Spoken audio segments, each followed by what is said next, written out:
Welcome to Ring Boxing TV. Right, now that little intro's done. This is basically going to be a video. I say a video, it's not really a video. There's nothing really you're going to see on here. So, if that's what you're into, click away. So basically what it is, it's just a commentary, to be honest, about the recent fight that's happened on December 1st, 2018. In Los Angeles at the Staples Center in the good old US of A. The fight was for the WBC Heavyweight Championship of the world. The WBC champion being Deontay Wilder versus challenger Tyson Fury. Now going into this fight, on paper, ultimately it looks like a boxer versus a puncher. With Fury's record of 27-0, 18 KOs. Obviously everyone remembers him for his absolute masterful display at dethroning Vladimir Klitschko in Germany, in Dusseldorf in 2015. On the other hand, you've got Deontay Wilder, who is the puncher, funnily enough, who has a record going into this fight of 40 wins, 39 come in by way of big KO. Now, I mean, that sounds like an extraordinary record, but really, I mean, you could say he's really only fought sort of one world level fighter, and that being Louis Ortiz. With Tyson Fury, you could say the same, really. You could say he's fought one world class opposition. A little bit different because this one was a reigning champion for about 10-11 years, that being Vladimir Klitschko.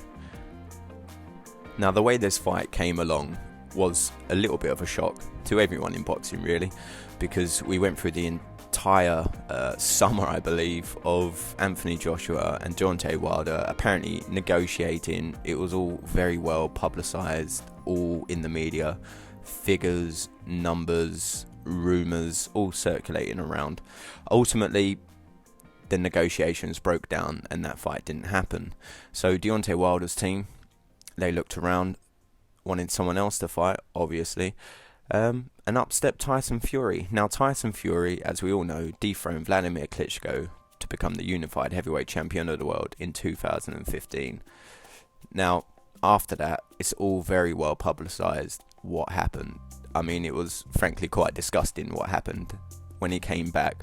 I remember he just achieved something that no one thought would happen. He came back. I remember, I think he had a paper, something rubbish like the sun, and he just had the tiniest little picture, tiniest little, gesture towards him, like a little well done.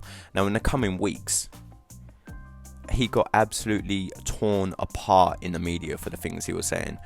To me, it seemed that people were just reading the headlines without actually looking at the interview it was taken from, or actually just getting to know the guy in general, right? A lot of the things he says is in jest. Some of the things he says, he means. But ultimately, he's a real person who speaks his mind. And are we really going to tear someone down to the ground for just speaking their mind?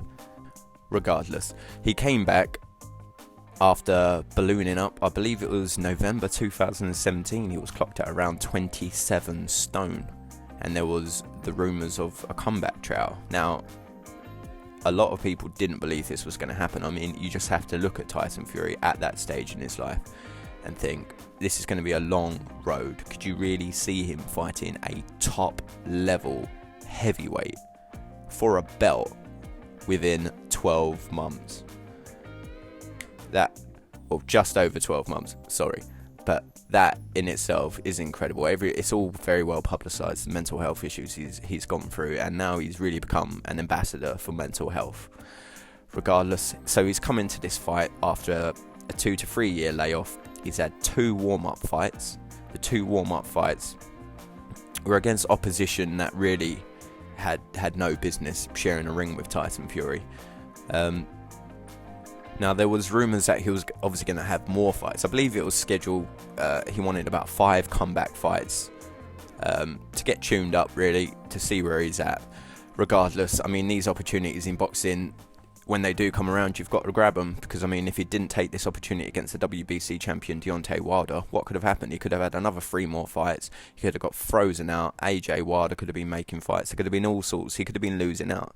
So respect to him for taking that opportunity. He took it with both hands at a stage of his life where really he had no right to be taking it. And I think on Deontay Wilder's side of things, I think they saw, obviously the negotiations broke down with Joshua, so they need to get their stock up, because it was all to do with a percentage of money they wanted. They wanted practically a 50-50 split with Anthony Joshua. Now we all know Anthony Joshua fills out stadiums. He's got a massive fan base in the UK, which is spreading across the world. He's a big draw. He draws a lot of people and gets a lot of money in the process. Generates a lot of revenue for everyone who's around him. Now Deontay Wilder, on the other hand, not really a massive draw at home, not really that well known, hasn't really been in that many top fights of note other than the Louis Ortiz fight, and that was in recent times. Regardless, they wanted to make a fight, so they looked around the heavyweight division. I mean, you've got Dillian Whyte, who, in my opinion, has earned his shot at Deontay Wilder and at the WBC belt. That is a dangerous fight for both guys, really. I mean, it would be a great fight, be interesting, and I'd very much want to see Dillian Whyte versus Deontay Wilder. That fight didn't happen, so they looked out over the division, and you've got Tyson Fury there. Now Tyson Fury's, he's a big character. People know who he is, know what he's done, and therefore he's a big name. If you had Tyson Fury on your record, that is a big scalped claim, a huge one. Not only that, he has the lineal status. He's the man who beat the man who beat the man who beat the man, and you can't beat the man until you beat the man, basically. And like I said, he's had 3 years out of the ring. He's ballooned up to a huge weight. He's had drug issues and mental health problems. And he's only just come back. And you can see physically, he's not in the shape that he was. He might say he's in the best shape of his life, but you can see physically he's not. And you wouldn't expect him to be either. After 12, 13 months ago, being around 400 pounds and losing all of that weight, he's lost the equivalent of like a welterweight, really, in that time. So to Deontay Wilder, that sort of, and his team, that looks like a good fight. You know, you get him early, knock him out, big name, you boost your stock, you go back to Anthony Joshua, you demand a higher price because your stock has just risen. Now we all know in the fight that did not happen. Coming into this fight, people really thought it's too soon for Tyson Fury. Deontay Wilder's going to catch him eventually, and when he goes down, he's going to stay down. Ultimately, the only reason that they thought this was the case was because Tyson Fury had been so inactive, okay?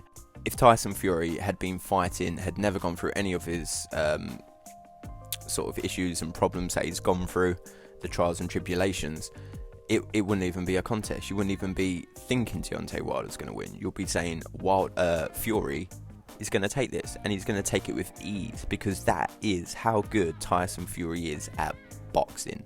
Now, boxing fans, people who appreciate the sport of boxing, I'm not talking about the people who just simply watch it because they've seen a highlight reel off of Joe Blogs knocking anybody out, knocking the cab driver who's just taken him to the arena out. I'm not talking about that. I'm talking about fans of boxing. You can see how good Tyson Fury is. Now, ultimately, boxing, whatever you want to call it, the sweet science, it is to hit and not get hit. And Fury is very good at hitting and not getting hit. And because he's a heavyweight, even if he hits you and it doesn't look hard, he's 250 pounds. That is gonna do damage after a while. When you could see this was during the fight, this was rocking Wilder. But regardless, we'll get to the fight. That was people's opinions, really. Going into the fight, it was either going to be a Wilder knockout or it's going to be a Tyson Fury. If he can get to the 12, a points win. If he can make the distance, it's going to be a points win, because there is no way Deontay Wilder is going to outbox Tyson Fury. Not a chance. Now that was the thoughts and the story and the build-up behind this fight and why this fight happened. So let's talk about the actual fight itself. Now, the fight sort of went as a lot of people would think it was going to go. The first rounds, Fury just toying with Wilder, really. I hate to say it, making him look a bit amateurish at points. Now, this is because Wilder, again, is known for his power. He's not known for his boxing skills. No one's out there saying Wilder is a very good boxer, because he's not. He's a great puncher. He has freakish power. He can knock a guy out, as this fight showed, or nearly showed. He carries that power into the 12th round. Now that is quite the thing to be able to do. But obviously Fury knew this. Fury's not stupid. Okay, Fury's got an incredible ring boxing IQ. Now, what that means is Fury can predict what Wilder is going to do. He can predict what punches Wilder's going to throw, because Wilder's so limited. So therefore, Fury knows what punches Wilder's going to go for. He can think about that. He can prepare for it. He can dodge and he can counter, because Wilder is so limited. So as the rounds went on, this is what happened. I mean, the first ones, both guys were feeling each other out. Big stage, big occasion for both men, granted. I would say Fury won those rounds. People might say, oh, but he didn't throw very much. Wilder threw quite a bit, missed quite a lot.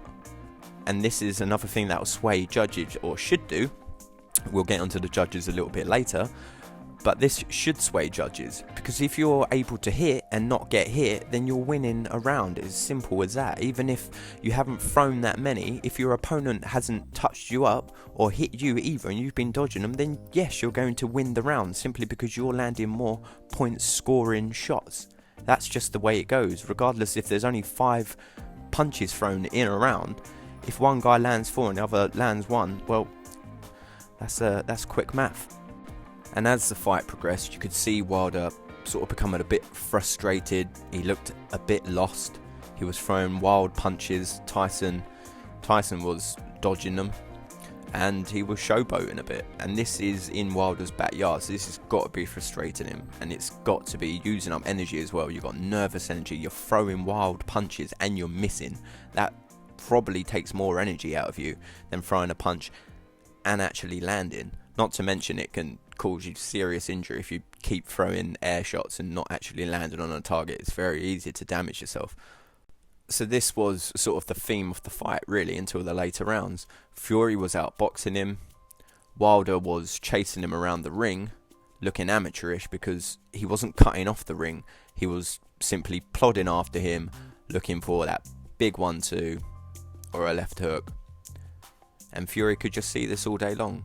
You've got to have more in your arsenal to be able to land on Fury just like that, by just swinging your arms. You've got to be able to set him up. You've got to be able to time him. There's a whole lot when it comes to a master boxer who can simply slip your punches and know what you're about to throw before you even know what you're going to throw. So this really was the theme of the fight. Wilder chasing Fury around, missing, Fury dodging, touching Wilder up, showboating, winning the rounds. Well, as most of the world saw, he was winning the rounds. Now we're getting to the later rounds, and things change. Tyson Fury goes down in one of the rounds. This is a 12-round fight, so Tyson Fury went down. I believe it was the 9th round. He goes down. I don't think it's a heavy knockdown. He gets up. He looks all right. He carries on taking the fight to Wilder. Now, you could give that round to Wilder. You could also make an argument that Fury, obviously, you can fight your way back to draw that round, really. But let's say we give that to Wilder, okay? And then the fight progresses. Fury, in much the same way as it had been before the knockdown. Fury hitting, not getting hit. Wilder chasing him, throwing big swinging, looping, arcing punches that just weren't hitting the target. Fury's too good for that. He's not just going to get hit by a wild haymaker. Now, the fight was what we all thought was coming to its inevitable conclusion, which was in the 12th round, Fury is going to keep away from him and he's going to win on points. That didn't happen, did it? Because out of nowhere, Wilder, and Fury admits he did not see that punch coming, which is a danger that any boxer will tell you. They're the ones that hurt you, the ones you do not see coming. Fury did not see it coming, and he was on his way down, and Wilder caught him with a thunderous left hook. Now that left hook, you know, you always hear comparisons with like a snake bite or spider bite, where it's like one bite can kill 10 men. That punch would have killed 20 elephants. Right? And Fury on the floor looked out. I'm not going to lie, he looked out of it. He looked unconscious. But the referee, to his credit, knowing that Fury had not taken a lot of punishment in that fight, Fury had not taken big punches, he had only gone down once before, this was a world title fight, the referee started the count. Now this count has since become controversial, and we'll talk about this a little bit later on. But Fury, out of nowhere, like The Undertaker, like Terminator, like he just come home drunk and heard his girlfriend going through his phone, he was up. He shot up out of nowhere. Like he says, the hand of Jesus came down and picked him up. It looked something like that. It was amazing. Either way, he got up, and not only did he get up, he didn't just survive the round, he took the fight to Wilder, and he rocked Wilder. Regardless, the fight ends.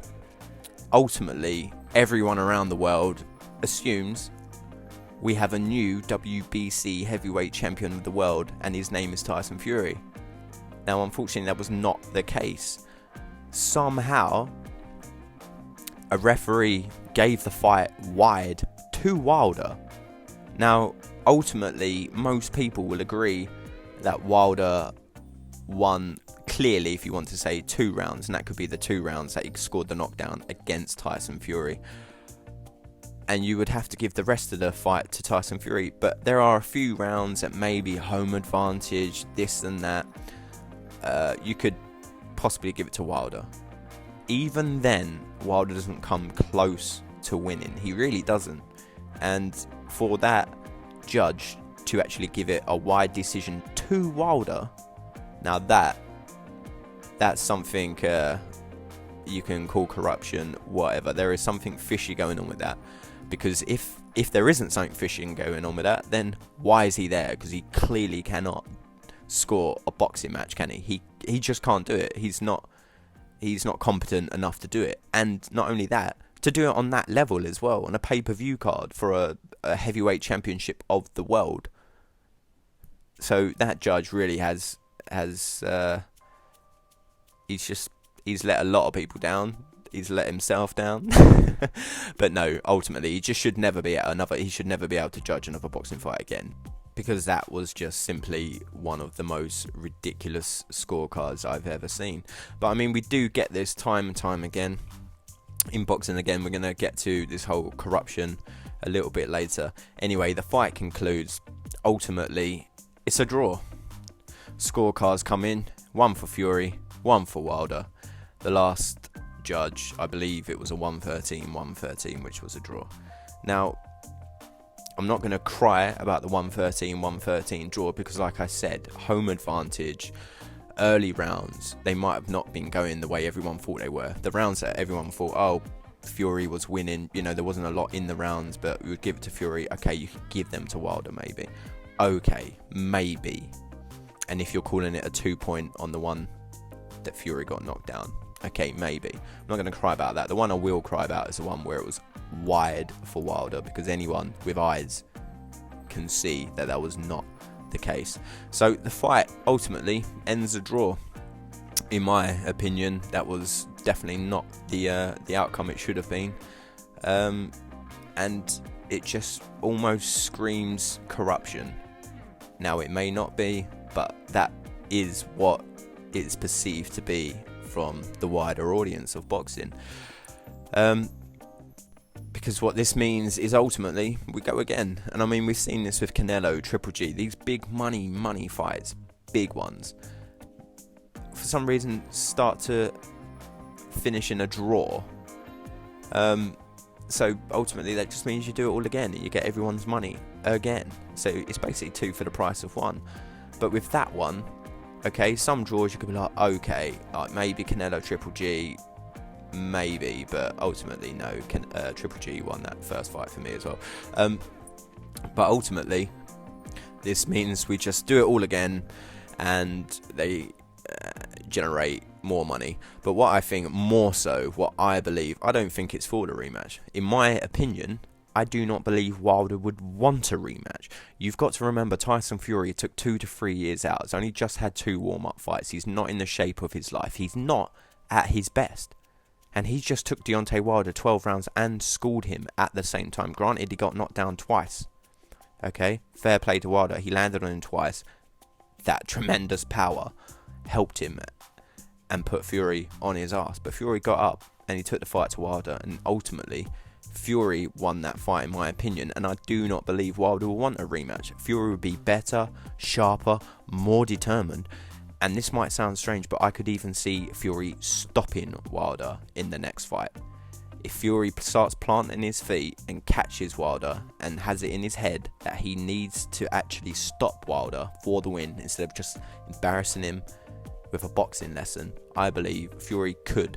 But ultimately, it could go the other way. Wilder could catch him and Fury could go out. But I just don't believe Wilder's team around him are going to want to see Wilder go through that again. Because even if he does win, he's getting exposed for being terrible at boxing, and we all know one-trick ponies don't last very long at the top. These people with just one trick in their locker, they don't last very long. The ones you see who are at the top are the ones where people say he's not particularly amazing at one thing, but he's good at everything. He's a well-rounded fighter, and this is something Deontay Wilder is definitely not. He's definitely not a well-rounded fighter. We all know that. He's got that game-changing punching power.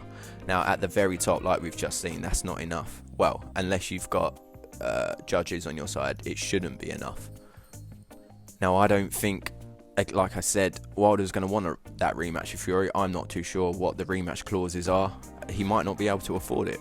And with Fury with money, I mean, it's rumoured that Fury has donated his entire $8 million purse. I'm not sure if that's dollars, pound. I presume it's in dollars as it was in America. He's donated his entire $8 million purse. So if they want to go down the route of maybe giving Fury some money to not take the rematch, buy him out of the clause, that's not going to be the case. That's not going to work. Fury is coming for his gold, and he's going to want that. If Fury makes the decision, yep, I want that rematch, he's going to come for his gold, and you're not going to stop him. But ultimately, what I think they wanted to do was, again, get Tyson Fury on their record, boost their stock, go to Eddie Hearn, and renegotiate a deal between him and Anthony Joshua for more money on their side. This almost seems just like a purely a business move. You get Tyson Fury on your record, your stocks go up, therefore you can demand a higher percentage in the negotiations with the money man in the division, which is Anthony Joshua. Instead, quite the opposite has happened, unfortunately, for Wilder and Wilder's team. Now, I would like to state this is nothing personal against Deontay Wilder, even though his actions after the fight have been anything but classy, such as posting a picture of Tyson Fury just being on his arse and basically saying he's won, to uploading videos of a timer where the second that Fury went down and saying, oh, Fury wasn't on his feet in 10 seconds. Now let's just clear that up a little bit. First of all, it's not a 10-second count, is it? It's a 10 count. That's down to the referee's discretion. Okay, you get referees who count quick, you get referees who count slow. You can get a referee going 1 Mississippi, you can get a referee going 1 supercalifragilisticexpialidocious, something like that. Right, it's a 10 count, not a 10-second count. The referee is not on an electronic clock. Also, the count should start when the boxer is in the neutral corner. And what do we see Wilder do? He starts dancing and moonwalking over to the neutral corner, again wasting valuable seconds. Ultimately, you're in the 12th round of a title fight, a world heavyweight title fight that you've been getting dominated in, you've finally managed to catch a guy, knock him down, instead of run into the neutral corner and let the referee doing his job, you decide to fuck around and you decide to dance. So who have you got to blame there? Ultimately, Fury, he won the count, and we are just nitpicking here. This whole argument just seems to be sort of die-hard Wilder fans who are grasping onto anything they possibly can, grasping at straws to show that Wilder won that fight. He got schooled, that was it. Fury got up from that punch. He got up and he took the fight to Wilder. That is the end of. Wilder did not knock him out. He did not knock him down for the 10 count. Clearly, Fury got up, beat the 10 count, and put it on Wilder. And you could argue Fury got himself back into that round and could have had a share of that round. Regardless, I believe Wilder's stock has plummeted. You just got to look everywhere. You got to look on social media. The general consensus is Tyson Fury won that fight. There was some sort of corruption involved. That's what it looks like to the outsiders who can blatantly see Fury schooling Wilder for 12 rounds. Got knocked down twice. Yep, got back up, took the fight, won the fight. That is how it is. This is boxing. Knockdowns do not count for multiple rounds. That is just one singular round a knockdown could win. You don't knock someone down in a first and say, oh, he's won the next 5 rounds because they're knocked down. It's not how it happens. It's not how you score a boxing fight. So Wilder's stock has plummeted, and now this is ultimately backfired because now he's stuck between a rock and a hard place. He either goes and negotiates with Anthony Joshua, presumably for less money than what he would have been offered in the first place, because now his stock's just plummeted. Secondly, he has a rematch with Tyson Fury, which is no easy task. You've just got beat once, all but it being on paper, and now you want to go again against him when he's going to be even fitter and sharper, because that was not Tyson Fury at 100%. You have got to believe that was not Tyson Fury at 100%. Now I'm hearing all these rumours that was not Deontay Wilder at 100%. I believe he said, I'm not one to make excuses, and then gave us a big excuse about how he had a broken hand. I believe he said it was 12 weeks out or something like this. But we all saw him punching a mascot in the face. We saw him smashing the pads with various trainers, and that right hand was used. Now he's saying, go and ask my sparring partners. Ultimately, all of this, like, we're never going to get to the bottom of it. It didn't look like he had a bad right hand, did it? He was throwing it all night long, missing, obviously, but throwing it. Didn't look like there was really an issue with it. Now that just seems like an excuse. Now, after a fight, if the champion's got to come out and post pictures of the opposing guy supposedly not beating a 10 count, then saying he had a bad hand. He also showed referees waving off a fight after they've seen someone being knocked out and looking unconscious, like Tyson Fury. Again, it's down to the ref's discretion. Tyson Fury, to me, like I said, he did look unconscious. But was it the right decision to do the 10 count? Ultimately, yes, it was. We can all see that was 100% the right decision, and I think the referee deserves a huge amount of credit for letting that 10 count go. Now, ultimately, I think where this is going to go from now is either a Tyson Fury versus Deontay Wilder rematch, and I think a lot of people do want to see that, but a lot of people also want to see Tyson Fury versus Anthony Joshua, or Anthony Joshua versus Deontay Wilder. Now, again, if Wilder's going to negotiate with Anthony Joshua, he's going to have to take a lower percentage, and that would ultimately see, or look rather, that Deontay Wilder's team are ultimately trying to cash him out. They've seen that he just got schooled by Tyson Fury. They don't want to take that rematch because they could ultimately lose that. So if they don't want to take the Tyson Fury rematch, you've got to believe that that's because they think that possibly they might not win. So the biggest money fight in the division would be Anthony Joshua. Take that fight. You're probably going to have to take it for a cut price now because your stock's just plummeted because of this crazy business move that backfired. Therefore, you are ultimately going to cash out. And if that's the case, then good luck to him, I suppose. On the other hand, you've got Tyson Fury, whose stock has gone through the roof. not only has he taken a vast majority of Deontay Wilder's fans, his home support, which was rather sizable as it was, has even gone through the roof. So Tyson Fury at the moment is the man who just got wronged, is the man who had a Cinderella story, a story to inspire millions around the world for generations to come, ultimately ruined by what looks like corrupt decision. But regardless, I mean, the people sort of just see Tyson Fury as being the winner. So we could move on from that. Tyson Fury is being the winner. Like I said, his stock's gone through the roof. So Tyson Fury ultimately almost has his pick. He could want to fight Deontay Wilder next, and he could potentially get that fight, depending on what the rematch clause is like. Or he could call out Anthony Joshua, and he could get that fight.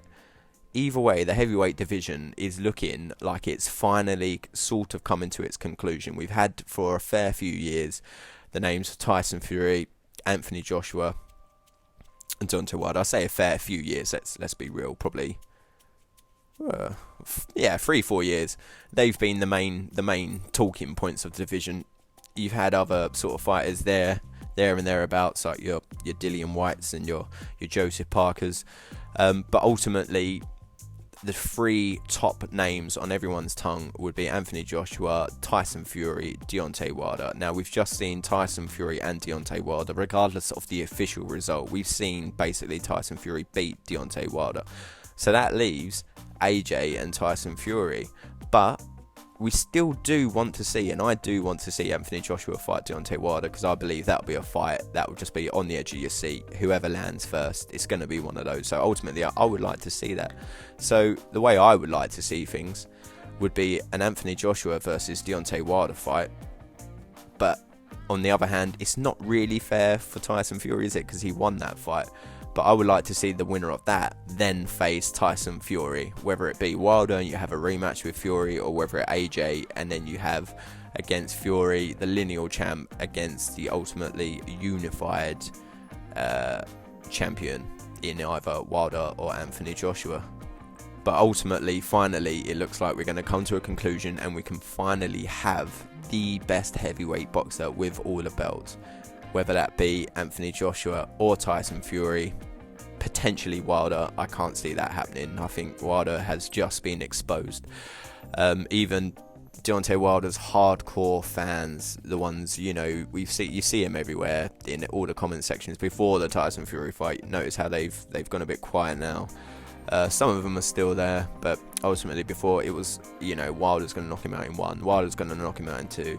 Fury has no chance, because they didn't know anything about boxing. They've probably never really seen Fury fight. They don't know what good boxing is. Okay, they've just seen Wilder's incredible highlight reel of knocking out a subpar competition, really. And I mean, that is, let's face it, generates a lot of money for boxing. Is the casual fans, the ones who will see someone knocking someone out and be like, oh, I want to see that, he's really good, look at him knocking everyone out, not really knowing who the level of opposition is and who he's knocking out, but they see him knocking out. But ultimately, when you see one trick ponies like Deontay Wilder, if they do make it to the top, they soon enough get found out, just like Deontay Wilder did against Tyson Fury on December 1st at the Staples Center in Los Angeles.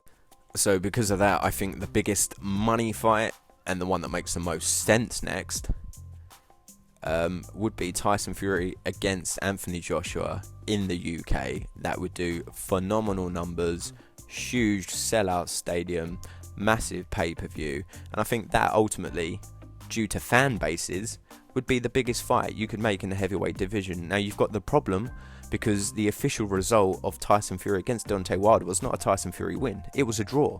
That means Deontay Wilder still has that WBC belt. Therefore, someone has to go and beat him to go and get that belt.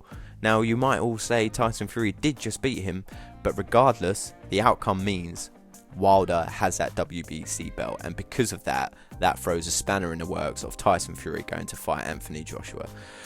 Now, ultimately, what could happen is, again, a Fury rematch with Deontay Wilder, and if Wilder wins, then he will go and fight Anthony Joshua. Or if Fury wins, then he can go and fight Anthony Joshua. But what I feel in the meantime, what won't happen is Anthony Joshua against Wilder, because you have Tyson Fury in there. Okay, and he has that rematch clause. So it's all up in the air again. But either way, ultimately, the biggest winner from December 1st, 2018 at the Staples Center in Los Angeles was Tyson Fury. The biggest loser was Deontay Wilder, even though ultimately the result was a draw. Now, I'd like to hear your opinions on this. I realise this was a very long run, and if you've made it to the end, thank you very much for spending that time. But I'd like to hear all of your opinions. So you don't have to like the video, I'm not one of them. Just comment. I'd like to hear what your personal opinion is, and I would like to hear where you think these boxers are going to be going in their next fight, whether it's going to be AJ Wilder, Fury AJ, or a Fury Wilder rematch. What would you like to see? Comment, give me your opinion, and until the next one, have a good day.